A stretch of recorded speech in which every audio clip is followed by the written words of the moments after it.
Hello, hello. Good morning. So today we want to discuss best kept secrets, a hidden secret on Facebook. Well, we have a few, but this is part one. This is a big one. I like this one. Now, I think this still is for agents. A lot of you mix business with your personal Facebook. So you got to look at. And for some of you, that can bug you a little bit, right? Like you kind of wish you had it separate, but yeah. But you're wondering, how do you do it? You know, some things I just want to post so everybody can see, especially my friends and family. Well, some things I want to keep it for. Yeah, keep going. Some things I want to keep it for, professionally related. Some things I only want certain people to see. Mm-hmm. But just before you jump into it, how many times have you spoken to clients on the phone and they say, "Oh, I just do that on my business page. I don't want to do anything with my personal page." Right? All the time. But I think the problem with that is you can on the business page, the problem I have with that is only those people that like the page will see it. And even then they have to like it, follow it, like and follow, and then that could still get lost in that newsfeed. Totally. So what you're posting there, unless you're creating and Facebook knows this and they do this well, unless you're putting money behind it, won't really be pushed out effectively the way you like it. Yeah. So you could have, and I just want to explain that, you could have 1,000 friends on your Facebook, your personal page, and you could have 1,000 friends on your business page. And when you post something on your personal page, but I realize, and we're going to help you understand this, like you don't want to mix sometimes business with personal, but your family's going to see it, your friends, and everybody's going to see it. But when you post on your business page that 1,000 people, you might get 5 or 6 sometimes people see it. Facebook says at most you'll get 5%, and that's if they're following it. So you're lucky if you're going to get like a handful of people that are even going to see it, even though they're liking your page. So now I've done a few things to bypass all that, but I've experimented along the way, and I don't recommend everybody do this because this is a little bit of a sidetrack, but I've actually, through 2 different emails, a work-related email and a personal email, I've created 2 different Facebook accounts. So that's one thing you can do, is actually create one specifically for business and one for personal life. But there's an easier way around that. Now that catches on that too. I think probably Facebook recognized that people were doing that, or so they encourage this other way, which not a lot of people know about. So essentially what that is creating a list. Yes. And it's actually quite easily. So on the left-hand side, and I can't take you through it. But if you would want more information, I've actually done a video on this. So if you want to hit subscribe, and I'll link you through to that video as well. Or hit just comment below and just say, send me that video, and I'll send you that video. So for example, I personally, I have a list of influencers that I really, there are people on Facebook, because in my case, I've created a situation where there's about 2,500 realtors that I can potentially see at any given time. Now, of those realtors, there's some main ones that I personally want to follow, I personally want to stay in front of. And that could be anything for you. You could think of this on the standpoint of any type of business endeavor that you have. It could be a specific community of people that you want to stay in front of. It could be your clients. It could be leads that you've generated, right? And there's something you're going to follow with me on this, because the key on that is anybody you've done business with or met, you're going to want to be in front of. And it's such a beautiful way to do it if you do it correctly. So when you create that list, you are just putting those people in that list, in that group. And I'm going to teach that today in my mastermind course.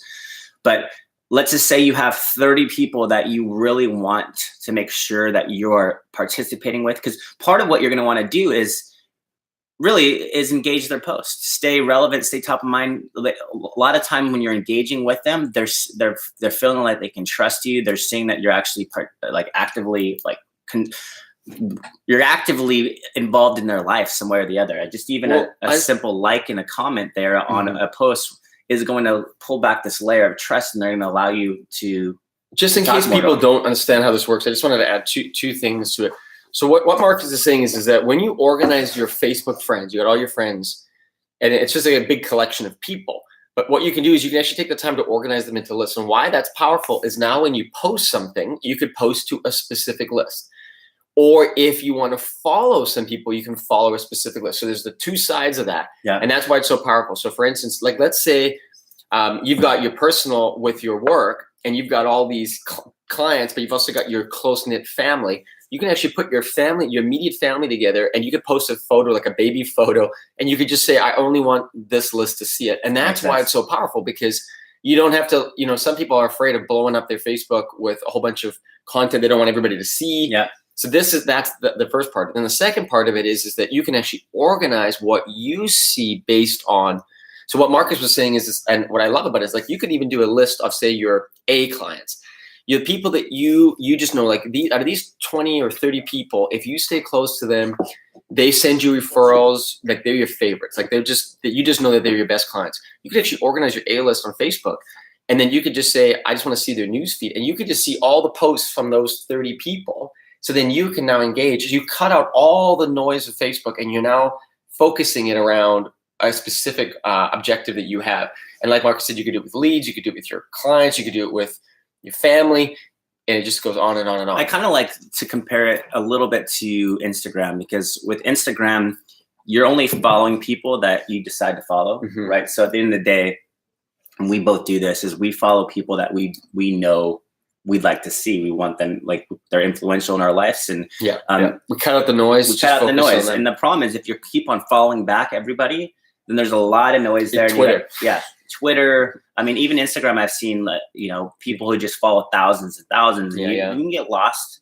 Never really follow the people that you want to follow. So I think similarly, you want to think about that in Facebook, because your news feed is something you all spend a lot of time on. Be very intentional about that, and be intentional if you're doing this from a lead generation standpoint. I think it's really important now to shift this back into the relationship idea, in the sense that some of these leads will accept your friend request, and you can put them in a list, and you can build that trust over time. Oh, it is such a smart idea. Like, so many people are afraid of adding a lead to their Facebook, even though the lead came through Facebook. But if you, just like Marcus said, if you send that request and they accept it, you can, like, build a list of leads that you can now follow, stay in touch with. I mean, they might be saying something about their home or moving, and you're there and you're interacting. And plus, you're pulling them into your social world. When you do share things that you feel that are applicable for everybody, you share it all out. They're going to see that. At some point, you got to decide, like, are you going to be so guarded with your Facebook that you're never going to allow it to be really truly who you are and the lifestyle that you want to create? Or are you just going to say, hey, you know what? I do really care about the content that I push out on Facebook, but what I'm going to do is just going to spend one extra move. I'm going to create a list of all the people that I want to make sure all my personal posts are going out to. And then now I'm going to start leveraging the power of Facebook, doing some social profiling, you know, building what we call as that tribe, because it's that community that you're building, that tribe that you're building. As you're posting these, the people are getting to know who you are. They're going to start feeling like they can trust you. They're going to start seeing that you're genuinely there to help them and serve them, especially if you're actively engaging in their own posts. And before you know it, I mean, I think all these start turning into relationships, and that's how you get referrals and repeats, and you build your brand. But I think it's the smartest relationship model I can think of. You know, I just want to say one thing on that, actually, because this is just here's something you can apply. There was a real estate agent that I saw in Inman Conference in San Francisco this year.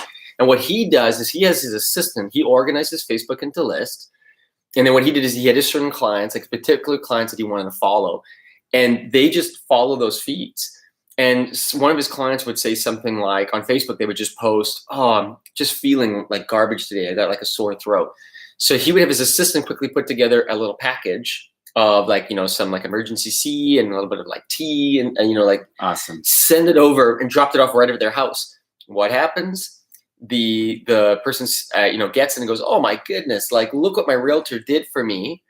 And, you know, they took the time to give this to me. And of course, because she's already communicating with people that are already chatting on Facebook, she's immediately jumped in and just said, look what my realtor did for me in front of all of her friends on Facebook, because they're doing this. So that's a great example. Here's another one. Like, if you're following your top 8 clients and you see that they're on vacation, now that you can just organize your list, so you can see where people are at. You could post right in their feed, like some nice little recommendations. You could even just private message them, and maybe even get them a gift card somewhere, wherever they're at, or whatever it may be. There's so many powerful ways that if you can organize it, where you can cut out the noise, but focus on where you want to make an impact, you know, you can really let Facebook do the speaking for you, right? Because people are sharing their lives already. It's like a living database. It's like a living CRM. And if you can understand that, that's a good way to look at it, then, you know, you can really leverage it to make huge. And you know what? a It's fraction like of a pipeline. percent. No, but a fraction of percent of people or real estate agents do what I just said. If you do it, you will stand so far above everybody else. I like to look Yeah. like this, because in our own system, we have a pipeline. In most systems and CRMs, they have pipelines, right? That you can build where these are in their categories of relationship with you. And it's no different now, but you're getting real-time data into this person's life in those news feeds. So like you have this portion of lists that you have where they're at in that relationship model with you, because we're going to call it a relationship. We're not going to call it, you're not saying, you know, have only vetted this with them yet. You want to make sure that your whole intention is to serve them, to build value, to build a relationship with them.